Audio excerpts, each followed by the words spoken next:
We now come to a book discussion. Though controversial yet very intriguing, the book tries to look for the truth somewhere.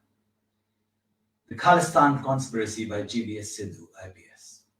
The author examines a series of interconnected events that led to the rise of the Khalistan movement, Operation Blue Star, the assassination of the Prime Minister Indira Gandhi in 1984, and the anti-Sikh violence that unleashed thereafter.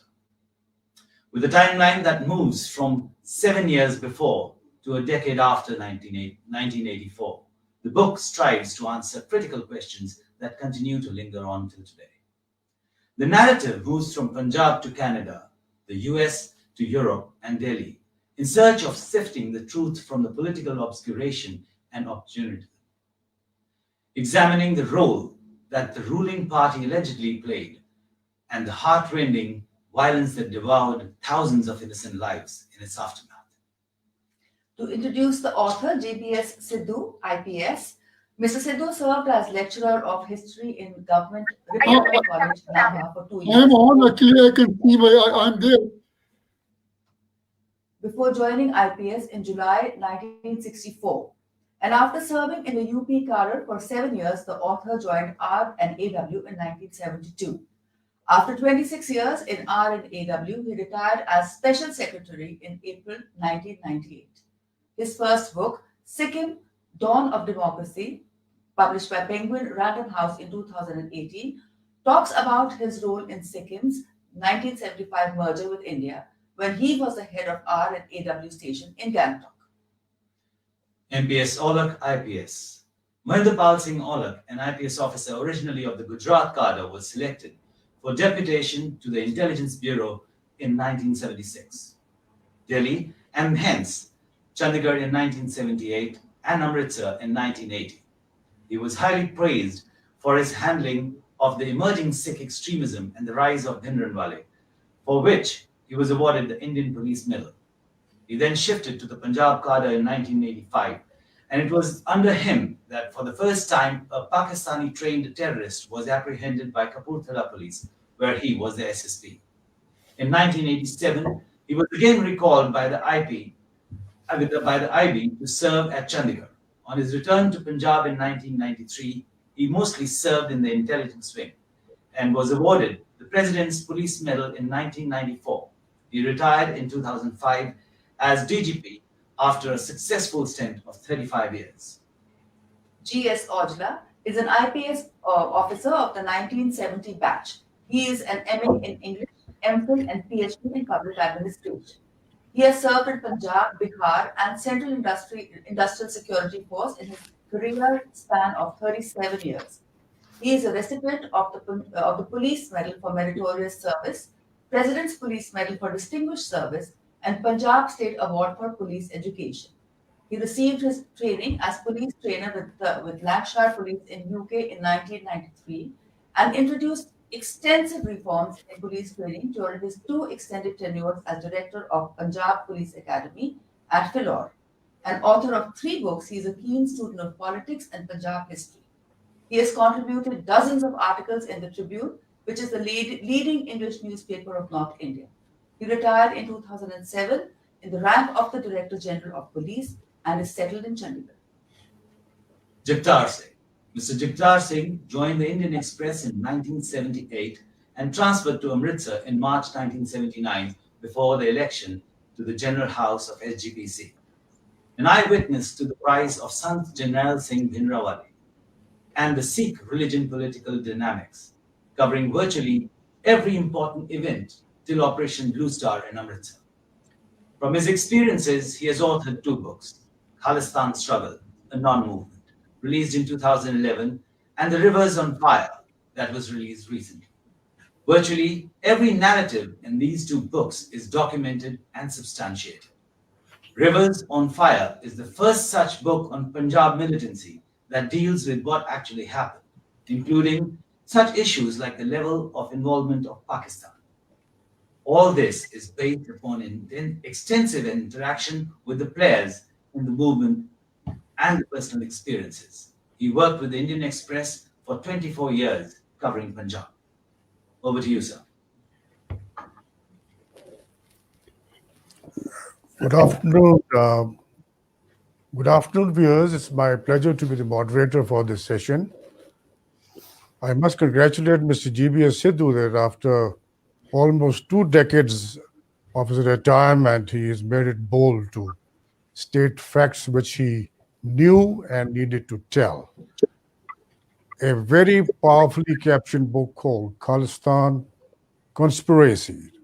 When you look at the title, you are immediately glued on to the meaning of both these words, what it meant then, what it means now, and who did the conspiracy? Was it the result of a conspiracy, or was it an enacted conspiracy by the then establishment, or what all exactly happened for him to perceive it as a conspiracy? Now, it's a very different book from the usual bureaucratic whitewash for which the officers are known, because they always try to justify the government then in power or the government that they've been serving from time to time. It's a highly interpretative, magisterial, and opinionated view of the fateful years that led to the Operation Blue Star and subsequently. The book has a very good architecture. It has a beginning, a middle, and an end, and has a crescendo, a climax, and a denouement. When I say crescendo, he is narrating all the events which eventually boil down to what he calls a cathartic Operation Blue Star, which was meant to be built up and then to give a sense of relief to the entire nation. He doesn't see the circumstances evolving in a cause and effect sequence. He sees a method to the madness.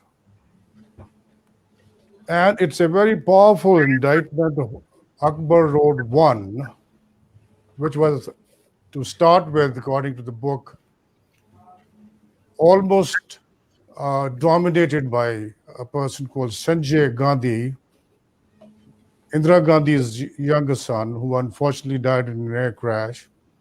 And he was always perceived to be an extra constitutional authority. And then later on by Indira Gandhi herself, assisted by her coterie of advisors. And he has conceptualized the book into what he calls as Operation 1 and Operation 2. I think this is his own arbitrary watershed that he has arrived at. He'll, in the course of his own discussion, he will let us know whether he has come across this term Operation 1 and Operation 2 as actually unfolding a series of events in which the government was the dramatic personae. And then you have the Blue Star, as I said, as a catharsis, and then later on, whatever happened, the assassination of Mrs. Indira Gandhi and all the events which boil down to now. Before we come on to the next part of it, I will request Mr. GBS Sidhu. Mr. GBS Sidhu is a topper of his batch of 1964. He was also responsible for the integration of Sikkim into the Union of India. He's done a stellar role in the research and analysis wing in India and abroad, and is best to tell about the book, about the facts he knew and the facts he wanted to tell. Over to Mr. Sidhu. Thank you, Mr. Aujla, for introducing my book and saying a few kind words about me. Now, going to the book, my book, The Khalistan Conspiracy, revolves around an operation run by some senior Congress leaders operating from 1 Akbar Road. And this operation I have called as Operation Bhindranwale Khalistan, as both these elements were used in furthering the Congress party's interest during that period. And while giving the name Khalistan Bhindranwale, I have also given the plan to achieve their objective and its horrendous consequences. In the end, last chapter, which I have named The Way Forward, I have given some suggestion to clear the mess left behind couple of power-wielding young men and their cronies. I come to think of it, it was an operation, and the way it moved ahead, I have divided this operation, Bhindranwale Khalistan, into two parts. And just to explain to the readers, especially the young generation people, as to what happened at that time. Operation 1, which started sometime in early 1978, lasted till the end of 79, whereas Operation 2 started from January 1980 when Mrs. Gandhi returned to power. The main objective of the Operation 1 was to destabilize Badal-led Akali Dal Janta Alliance government, whereas the objective of Operation 2 was to win the next election due before January 1985. Whereas Operation 1, so far it was concerned, they tried to encourage Bhindranwale to spread or to encourage destabilizing forces and create some sort of a mess. At the same time, some sort of promotion of pro-Khalistan activities was also made. The second operation, both these components, that is to spread extremism and also to create a fear in the minds of the Hindu about the integrity of the nation through propping up Khalistan forces, were used, whereas in the second part or part 2 of the operation, both these things were consciously intensified. I have named this operation as One Akbar Road operation also because the main decisions pertaining to these operations were taken at One Akbar Road, Prime Minister Indira Gandhi's residential office. Then I have also given the names of separate names who were running Operation 1. The Congress leaders comprise Mrs. Indira Gandhi, Sanjay Gandhi, Gyani Zail Singh, and Kamal Nath. Whereas persons responsible for Operation 2, after Sanjay Gandhi's death in June 1980, Rajiv Gandhi and Arun Nehru, M.L. Fotedar, and later on Arun Singh were also included. Whereas Operation 1 could not achieve much of its success as Badal government could not be destabilized. In fact, it had to be dismissed after Mrs. Gandhi came to power in January 1980, and fresh elections were held in which arch-rival of Gyani Zail Singh, Darbara Singh, became the chief minister. But only one gain of Operation 1 was that Bhindranwale's utility to further the cause of Congress party was tested, and he was willing to cooperate with the Congress party for a much bigger operation. He did help the Congress leaders, especially 3 of them. He invested for 3 of them, including Mr. Dhillon, then Sukhbans Kaur and R.L. Bhatia in their election campaign. He was also seen moving around various other places to further the interest of the Congress party in those elections. So I later on, but I was posted during this period earlier from 1976 September to 1979 September in Canada as First Secretary in the High Commission of India, Ottawa. During that period, I traveled around almost every part of Canada, some places more than once. I could not notice the presence of a organized Khalistan movement, but still people at that time still remember the contributions made by their their seniors or their ancestors who participated vigorously in the Ghadar movement. Only two persons came to my notice who were talking about Khalistan activities. One was Kuldeep Singh Sodhi, the so-called Consul General of Khalistan, based in Toronto. He was representing Jagjit Singh Chauhan, and everybody in Canada, especially the informed Sikhs, knew that they were being financed by ISI of Pakistan, and they were also encouraged by some senior Republican senators. The second one was Professor Uday Singh of Sudbury. It's a suburb of Toronto, who was teaching mathematics in the Laurentian University. He was a religious man, totally religious man, and he never propagated it, but whosoever came into his contact, he used to talk about the need for the creation of Khalistan movement. That there was no popular base of Khalistan was evident from one action. I went to Toronto. I was called by Sikh to address a Sikh conference in March 79. While I was addressing the conference, Kuldeep Singh Sodhi, who was sitting in the audience, stood up and started criticizing me as an agent of Morarji Desai's Hindu government. He said Mr. Singh should better talk about the treatment meted out to the Sikhs in Punjab. And no sooner he said this thing, he was picked up from his chair by four Sikh gentlemen and escorted out of this conference. Strangely, when I met him, or he met me in the lobby, he said, Mr. Singh, don't mind. There is nothing personal about it. You were doing your job and I was doing mine. I later on met Sodhi in 1982 just outside the Gurdwara of Queen's Gurdwara, where Mrs. Gandhi had gone to address this. I won't touch it at this moment.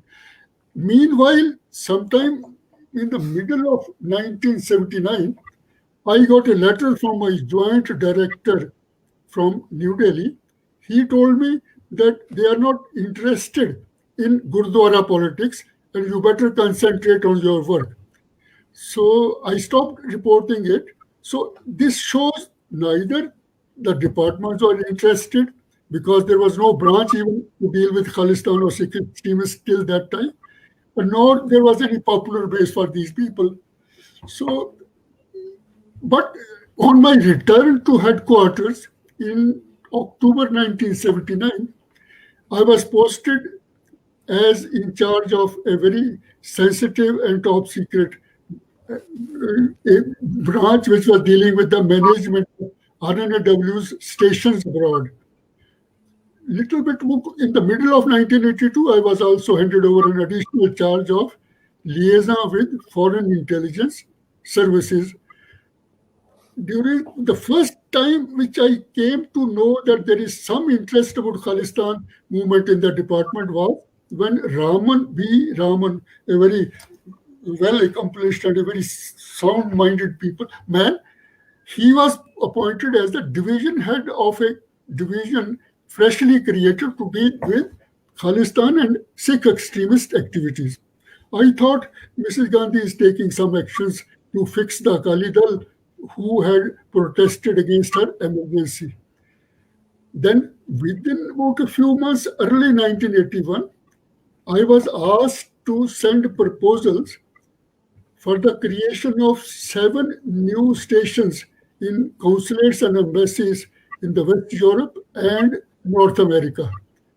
Mr. Santook, who was the director at that time, he told me that the proposal should contain that we are expecting the increase in pro-Khalistan extremist activities, Sikh extremist activities in these areas.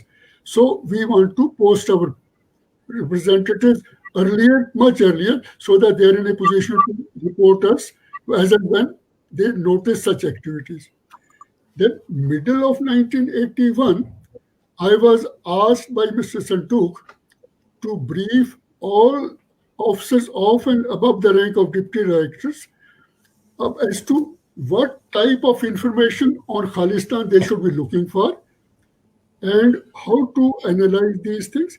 So till at that time, till that section, I did not know actually what was the purpose, but just before that, sometime in March 1981, one of my close family friends from Patiala came to meet me at New Delhi and told that as per his information, the, obtained from RSS representatives, functionaries in Patiala, Mrs. Gandhi had, on the advice of Sanjay Gandhi, had taken a decision to use Bhindranwale and other pro-Khalistani elements. Excuse me, sir, you got to finish in the next 5 minutes because we got other So, speakers. thank you very much. And then that was the time when I came to know about it. And thereafter, I started observing these things closely.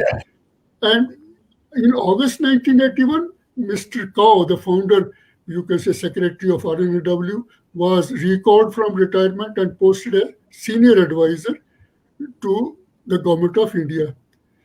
Then in 1981 December, I was asked by Mr. Santuk to go to Canada and US and see as to what are the changes since you left in the thinking of the Sikhs based in both these countries. So I spent about 15, 20 days there, met Mr. Gurdial Singh Dhillon, who was the High Commissioner there. He told me things have changed for the worse since you left. On my return, I gave a one-page handwritten note to Mr. Santuk, and he told me to meet Mr. Kao in the Rashtrapati Bhavan, the Cabinet Secretariat's office.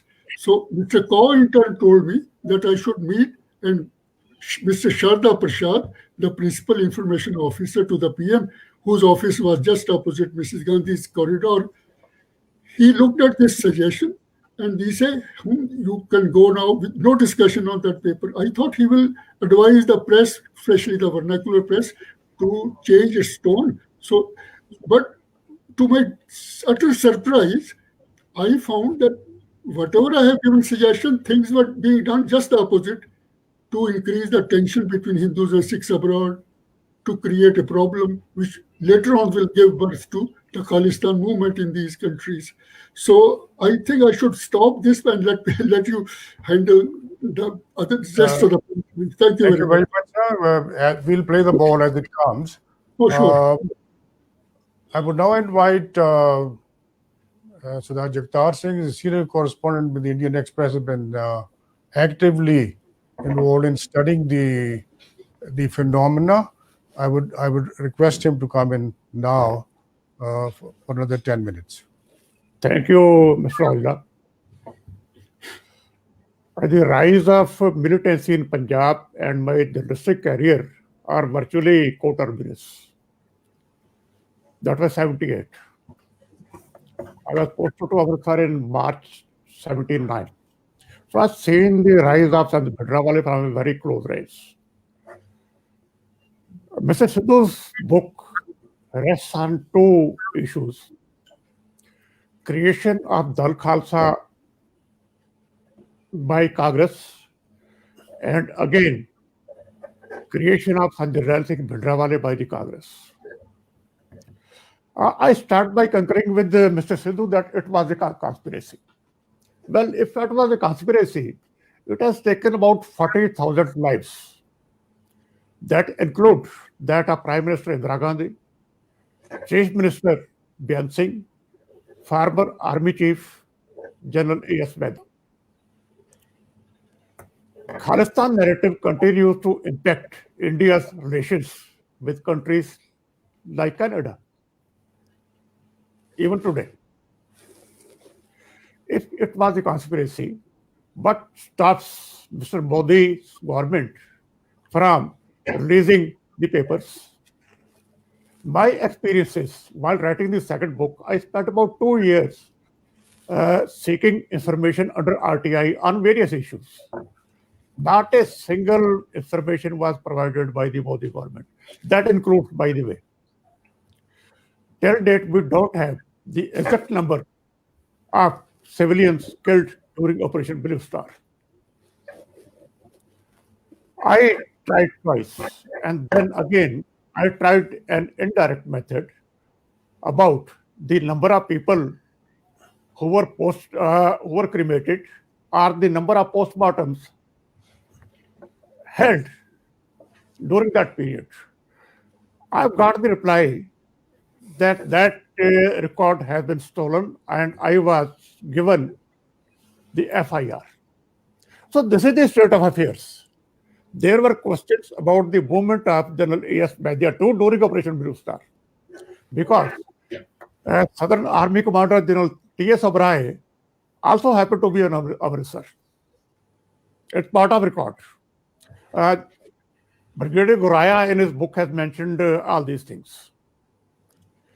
If the government is not willing to come out even such bits of information, I don't know what was happening.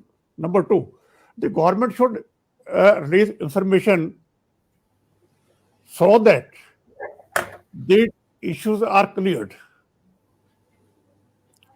The way the British government has released the papers related to Operation Blue Star, I think the same should be done both ways. Now I'll come to the two issues.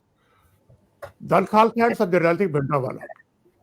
Mr. Gandhi resigned as Prime Minister on March 22, 1977.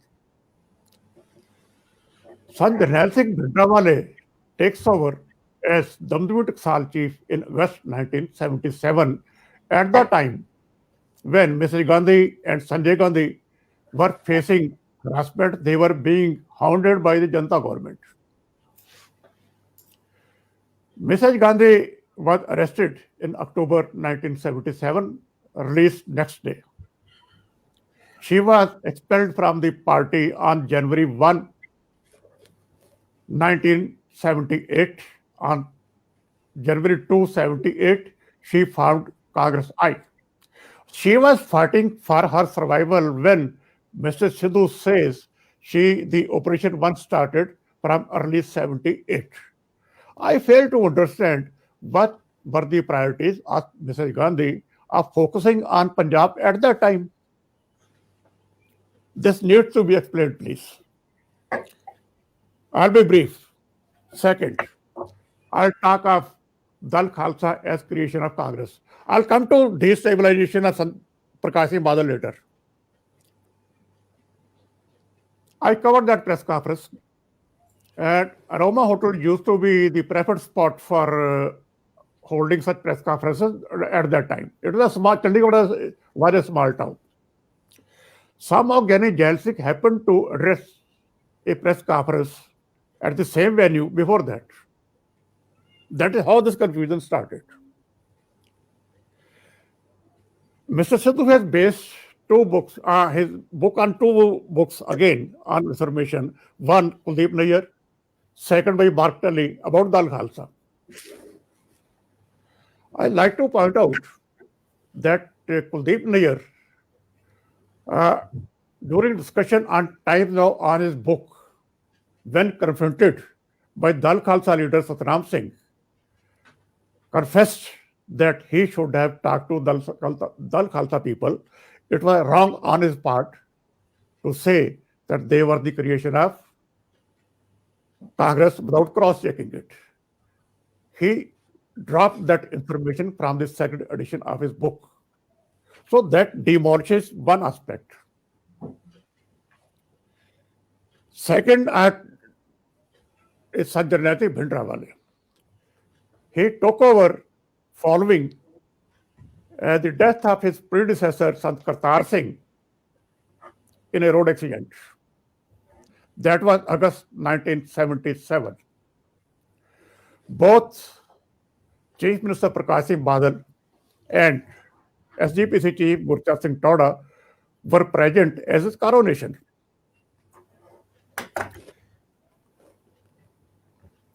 Of course, he contested 1979 SGPC election against the Akali Dal.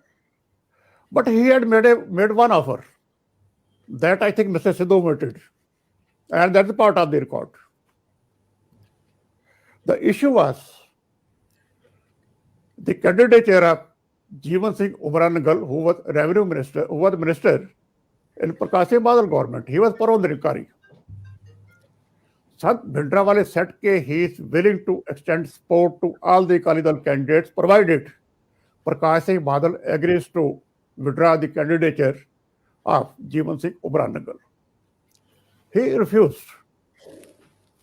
So this is how it started. When Mrs. Gandhi came to power in 1980, I won't touch that period. Agencies might be active at various levels. That happens in every militant movement. But the way it started, Congress was nowhere on the scene. Mrs. Gandhi was fighting for its very survival. So these are my two basic contentions on the Khalistan conspiracy angle. Mr. Sidhu is forgetting, ignoring, rather not forgetting, one aspect. That is 6IP. Had Jakazi, will you be able to sum up in the next 2 minutes? Because then sure. Had the courts delivered justice in the Narkari case, the Narkari chief might not have been killed. That is the start of the militancy. That operation was carried out, the killing, by Ranjit Singh, who had nothing to do with Sant Jarnail Singh Bhindranwale. Of course, he approached him to get a weapon, but he was not his man. At the same time, Akhand Kirtani Jatha and Babar Khalsa had come into operation. And lastly, the confrontation against Narkaris dates back to 1973 when SGPC passed a resolution against them. Campaign was already going on. Narkari clash in 78 was the climax. Thank you so much. thank you very much, Jagtar Singh. Now, I'll now invite my batchmate and colleague, MPS Aulak. He's served for a number of years in the sister organization and has a ringside view of the happenings then. He was in Amritsar at the time of Operation Blue Star, and he's been in the Intelligence Bureau office in Chandigarh and in Amritsar, and having served in the sister organization involved in internal intelligence, and also having served extensively in the Punjab intelligence, having headed it also, I would want MPS Aulak to give his take on this. Thanks, Mr. Oida. I compliment Mr. Sidhu on a well-drafted book, very well written. He has served in the RNAW for a long period, and he would know all the operational sides also, apart from the normal intelligence collection. Well, being from the sister agency, I happened to serve in Punjab from 78 in Chandigarh to 1980, and from 1980 to 85 in Amritsar. Now, during this period, one did witness the 6th Nirankari clash in 78. It was not the first time. The SGPC, as early as 73, had passed a resolution against the Nirankaris. Prior to that, probably in the late 50s, also some clashes had taken place. Basically, the difference was on the book called Avatar Bani and another book called Yug Purush, written by Baba Gurbachan Singh regarding his predecessor, Mr. Avatar Singh. Now, when the clashes took place, Bhindranwale was not leading, as has been mentioned in the book. He exhorted the others to go and interfere in the Nirankari function, which was being held in the railway stadium at Amritsar. Now, Those people who went, they went unprepared. They were not armed with any firearms as such, but carried some conventional weapons, maybe one or firearm. Now, after this took place, things were not heating up so much. There was hardly any clamor for Khalistan or for any other this thing. So it continued till 1980. 1980 is the period when Ranjit Singh killed the Nirankari chief. That is when things started hotting up a little. But at the same time, I would say whether it was being orchestrated by some forces or some people from Delhi or some other parties is something which we in the field did not notice. IB is the premier intelligence agency for collection of internal intelligence within the country. No specific instructions had been received from us regarding any operational matters. Routine intelligence collection, which was happening earlier, was continuing, and some operations at the local level were undertaken to understand what was happening and to also infiltrate among the various organizations which were engaging in this. Now, my only feeling is that if it was a long conceived operation which was to culminate in towards the 1985 elections, it's a very difficult thing to run such an operation for 5 years. Even as far as I would go to the extent of something like 7 years in 78.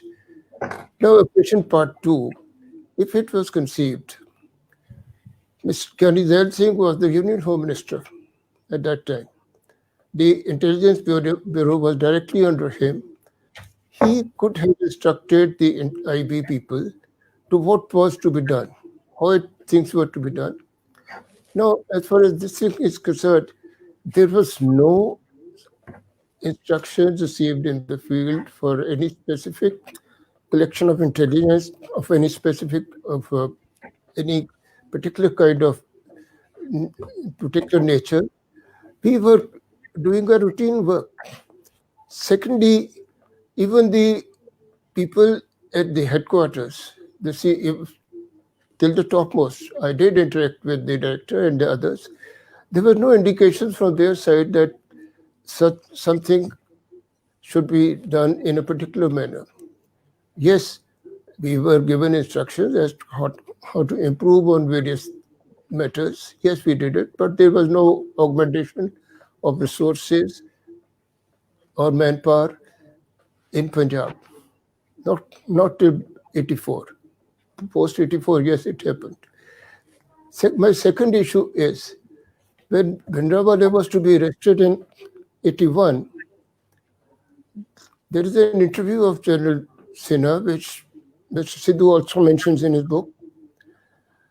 Now, General Sinha has mentioned there that he was asked by the Punjab Chief Secretary to provide tanks for the arrest of Bhindranwale, which he refused. Then, ostensibly at the behest of the Prime Minister,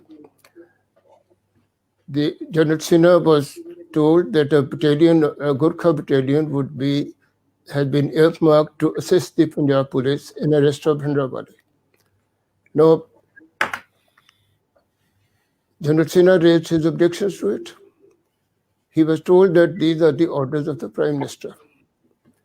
If the Prime Minister was to issue any such orders, Bhindranwale had to be arrested, then the operation may not have gone as per what they wanted. They should have let Bhindranwale be. Thereafter, again, it's mentioned that on orders from Delhi, probably, Sant Bhindranwale was released in middle of October. That again is a difficult thing to understand.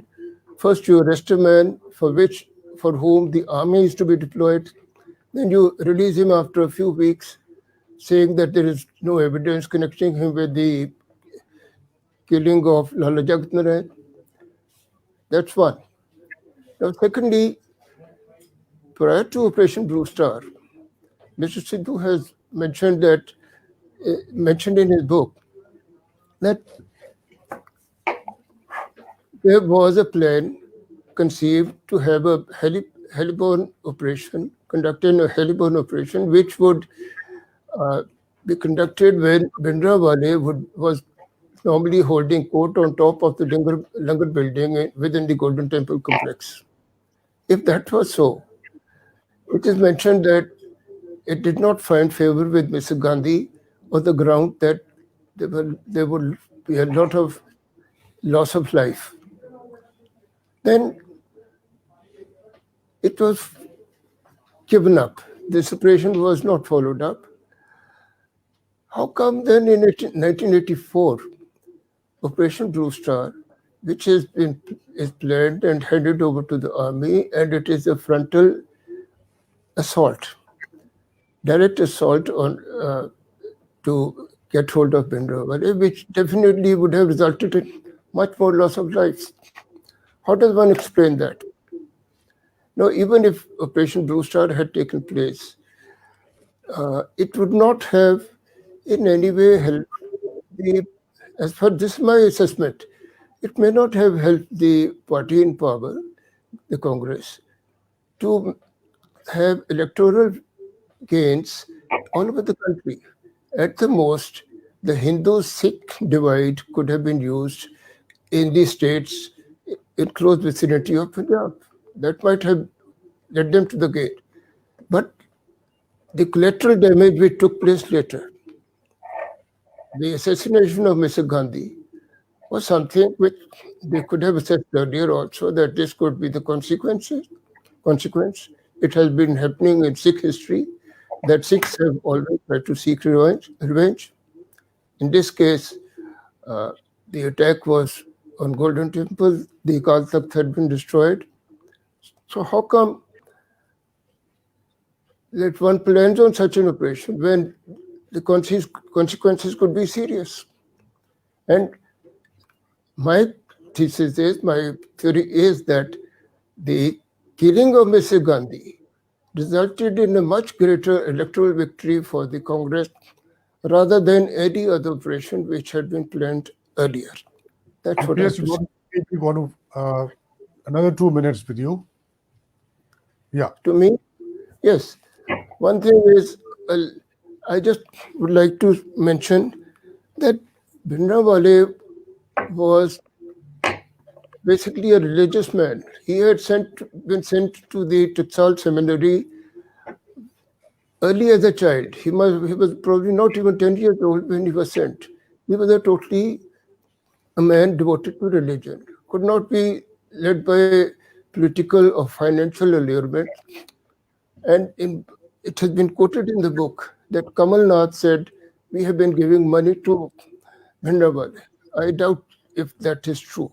Bhindranwale was not the type who would accept money. Secondly, the Nirankaris have their origin into another different sect. It was created by Baba Dayal Singh, who's hailed from the areas which are in Pakistan. And one of his followers, Butta Singh, set up a separate sect. The original Nirankaris were basically for reformation in Sikh practices, religious practices. This Butta Singh's group was a total deviation from those.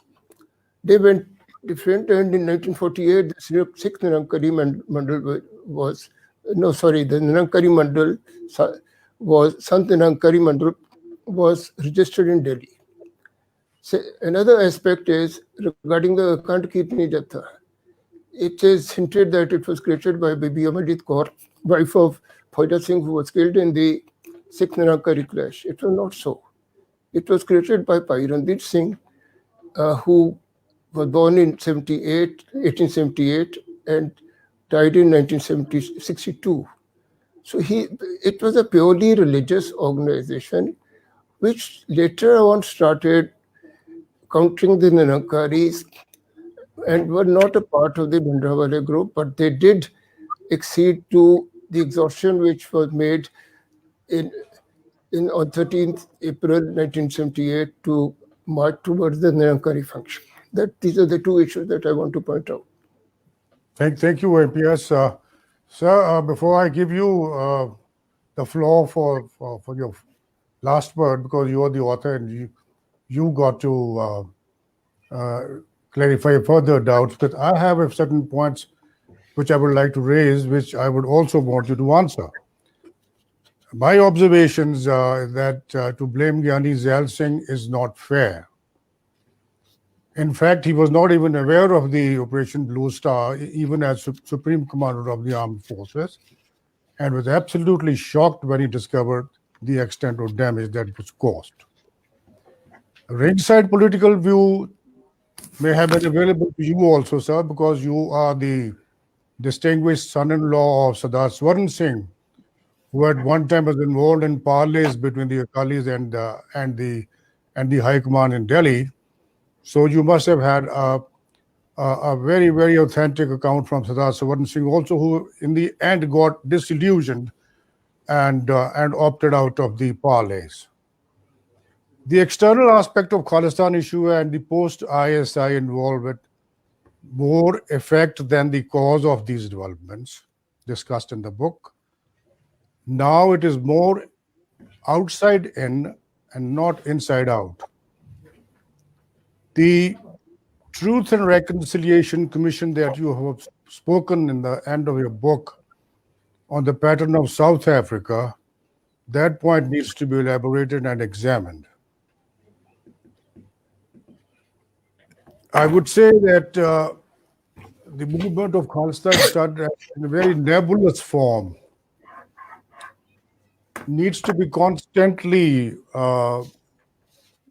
attended to, and it has so far remained a conundrum. But if the affairs pertaining to Punjab are not properly handled, it may snowball into something which may contribute towards the so-called conundrum. I'm presently talking of the farmer agitation in Punjab, which is very powerful movement going on at the moment, and it needs to be tackled properly at the political level.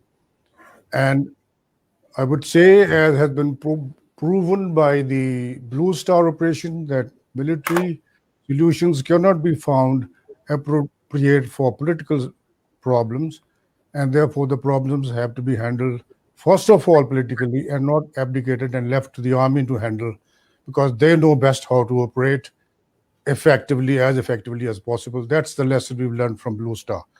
I now leave the floor to you, sir, to in the next 10 minutes add anything further to your book, which is a highly readable book and needs to be on everybody's shelf who is concerned with the happenings of those days. Over to the author, Mr. Sidhu.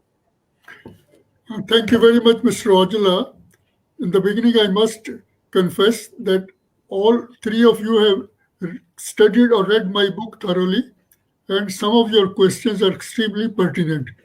So let me first address Mr. Ojala's remarks on Mr. Zail Singh's involvement. First of all, actually, everybody knew that he was extremely close to Sanjay Gandhi.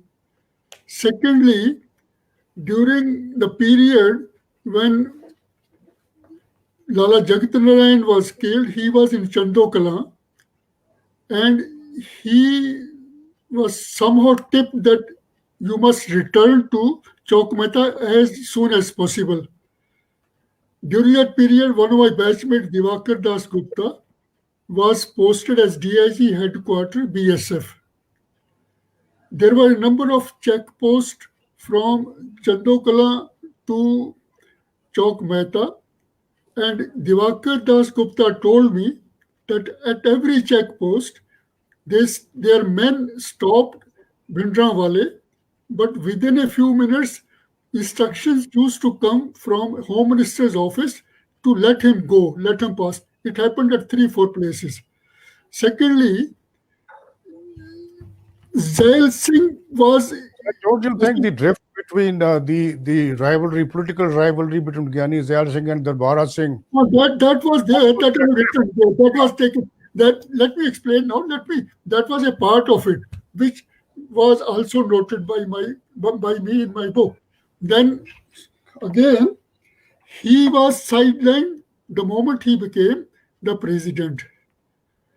Thereafter, you have also mentioned that solution to the problem lies in, you can say, solution at home. I have mentioned this thing in my recommendation on TRC. I would not like to touch the present farmers' agitation. It is much beyond my scope.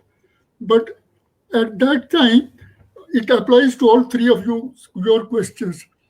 I was gradually becoming aware of this operation, and I came to know about from my friend from Patiala. Then I told my father-in-law when he was trying to solve the problem, he was trying to negotiate some sort of a solution to the Akali Dal talks.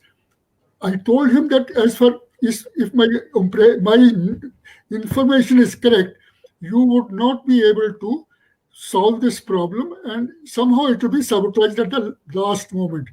He told me that you intelligence people have a strange habit of finding a ghost behind every bush. I wished him all the best, but ultimately it was sabotaged on 3rd of night by Mrs. Gandhi after having approved that statement. So these two things take care of your questions. And then now I would go back to Mr. Olak's comments. He was supposed to know, actually, first let me see. I wanted to use the information which was taking place or development taking place in Punjab. And for that, I had no direct knowledge. I borrowed from certain books which I thought should be reliable. Maybe you people know much more, especially Mr. Jagtar Singh, who has written very nice and extremely well researched book, especially his last book on Rivers on Fire. So he has all the knowledge. But I have to build a story, and I have to keep the book to a limited time, limited space and pages so that people can read about it. So I have just used this information to join the dots to build a story. So secondly, Mr. Olak has said that he's talked about the operation which was later on rejected of Heliborne operation, which was planned in April 1984. Actually, I was the man who brought my MI6 contact to meet Mr. Kaur, because Kaur wanted to meet that person. Till then, I did not know why he has called, because he has asked me to wait outside in his staff officer's room. Ultimately, gradually, I came to know that he wanted an SAS advisor to come from London and advise as to how best Mr. Bhindranwale could be picked up from Langar Roof. So I have also talked to Mr. R.T. Nagrani, who was at that time Director General Security, and later he became the founder DG for NSG.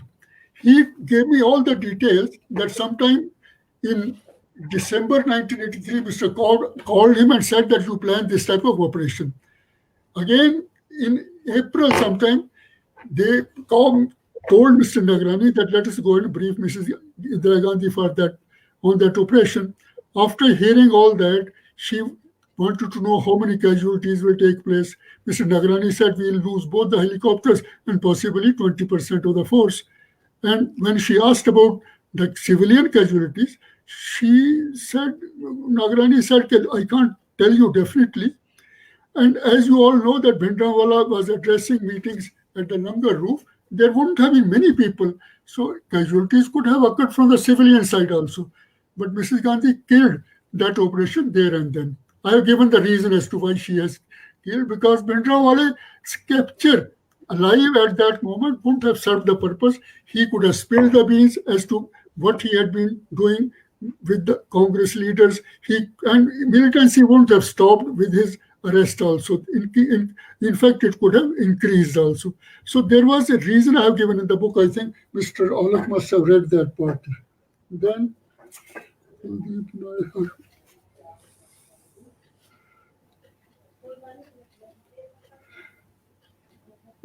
about this now, I think about Mr. I should shift to Mr. Jagtar Singh's comments. I must say Jagtar Singh knew much more because he was the man on the field.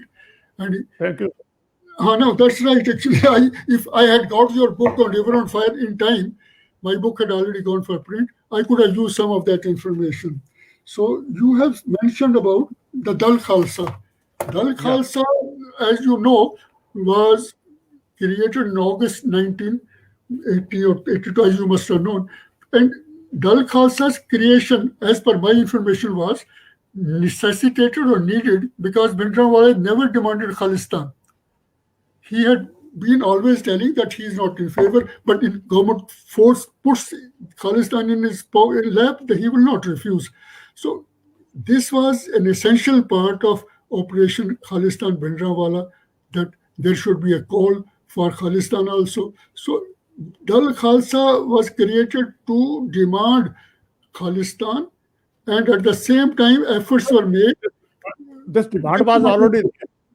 Oh, you have a mention. So the reason, well, this is what it is. Actually, you have asked so many questions, so it is difficult to remember. All three of them, I should have replied one by one, actually. So what was the answers are in your book, sir? We'll go back to the book to get the answers. No, Yes. I think my main aim was to borrow from the published material at that time and join the dots here and there and make the book readable so that people could understand what had happened. The main thing here is that I was sent to US thrice, 81 December, 82 August, then 83 October. 82 and 83 was I was sent that there was a danger to Mrs. Gandhi's life, and you have to go there and see if you can do something to prevent such thing happening. During those periods, I used to meet most of my friends, and when they gave suggestions to me in 1981 December as to how the situation should be improved, in all subsequent visits, they used to say, "What happened to our suggestions? You people are doing just the opposite." And some of my friends started suspecting that I am collecting intelligence from them and using against their own interests. So I was so sick, actually, when the demonstration, 2 buses came to New York and they were parked in front of UN. I went and met them. 6 in the buses. Then on my return, I told Mr. Saxena, nothing doing. Please, he said, you go to Bangkok, well done, this and I said, I have nothing doing. I'm not going anywhere. I think something terrible is going to happen before the end of the next year, and I want to be here. So if I had not got the impression, so that was the main. I've done it. So, Sorry for interrupting. We run out of time, sir. no, And please. if there are any questions that any of the You panelists can would get want, in touch with me. I'll explain all that. thank you very much. It's an eminently readable and bold book. It's a bold and beautiful book. Thanks a lot. Thank you very much. I would like to say one thing. No, we'll talk later on. I am touching with you almost daily. I have seen you growing as a school child. So I do agree. You have been my guide and mentor. I'm not denying that. But well, I also learned to have my own views from you. Oh, please, one question. You can go ahead now. Okay, I have one question. Sure. You mentioned in your book that Mr. Darbara Singh was a secular person vis-a-vis Gyani Zail Singh, who was communal or who promoted communal elements. No, it is my observation that in the ban tobacco agitation in May 1981, which was conducted in Amritsar, it was at Mr. Darbara Singh's behest that the Hindu people took out a procession in Amritsar city. The slogans which were shouted were highly provocative. Turbans of some Sikh gentlemen were removed. And The consequence thereof, Bhindranwale was exhorted by Baba Khadak Singh to lead a counter procession of Sikhs, Federation, and other Sikhs. So this was done, whereas the Hindu procession had been taken out on 29th of May. It was followed on 31st of May by this thing. It is again something which happened. And secondly, which Question, sir. I would like to say in continuation thereof. Sure. Yes, MP. Now, yeah, you made your point. The idea of throwing tails, other parts of the bodies of cows and calves Oh, sure. was from pro-Darbara Singh elements. I would Sure. like to mention Just So a minute. only Your chances of- I have an answer to that. And so there's one question which I would like to ask is the so-called ambivalence of the then Akali Dal. You have not written anything much about the ambivalence of the Shiromani Akali Dal and the dichotomy of thinking between the three primary triumvirates of those days who were heading the Akali Dal. What do you have to say about that? Number one, I think Alak's question that Darbara Singh was not secular, but it was a general impression I'm talking about.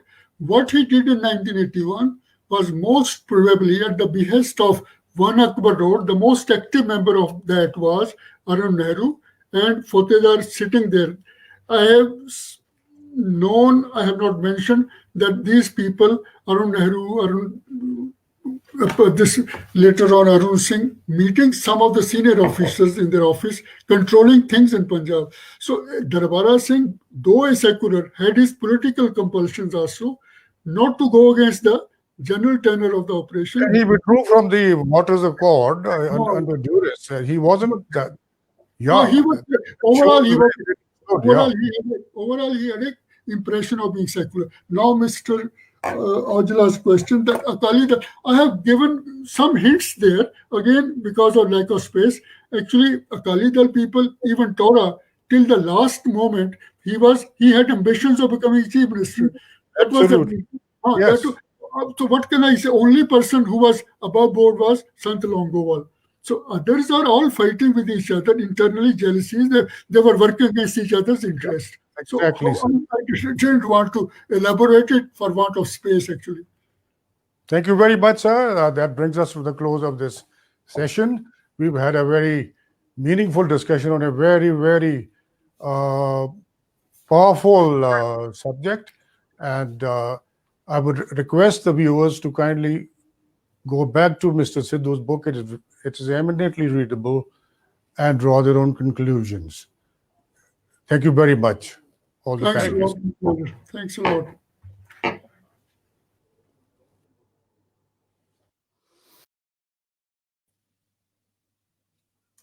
Thank you, gentlemen. That was indeed intriguing. Ladies and gentlemen, we have today with us Colonel R.S. Mangat from the